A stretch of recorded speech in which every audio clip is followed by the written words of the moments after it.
So recently I did a video about how women's bodily autonomy should be absolute and that men should have no opinion over it whatsoever. That if you don't support it, you should just be quiet. And that termination is healthcare. And as you might imagine, this was a little bit controversial.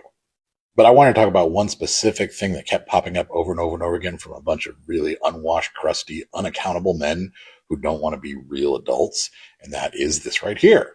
As you can see, all these men say some variation of, well, if I don't have an opinion about her bodily autonomy, then shouldn't have to pay for child support if she decides to have the kid. Men, let's break this down. If you consent to having intimate relations with a woman, you are also taking on the responsibility of whatever reasonable thing may happen.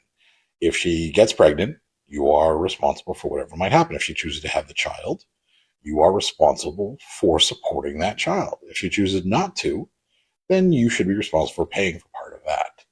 But do you have a choice over what she chooses to do with her body in the meantime? No, abso-fucking-lutely not. Now, if you had non-consensual intimate relations with a woman that resulted in a woman becoming pregnant, should you have the right at that point to forego your parental obligations? Yes, of course. Because the act isn't what she's doing with her body when she gets pregnant. The act is what you did before to make that happen. That's where you're taking on the responsibility, and that's what makes you responsible for the parental obligations afterward. This is like if you chose to rob a bank with somebody and they just asked you to drive the car. And you're like, because I mean, let's be honest, your part in a woman having a child is really just, it's even less than driving a car. It's basically like you just put gas in the car. They did all the other work. You just literally put gas in for, 30 seconds. And then did you come?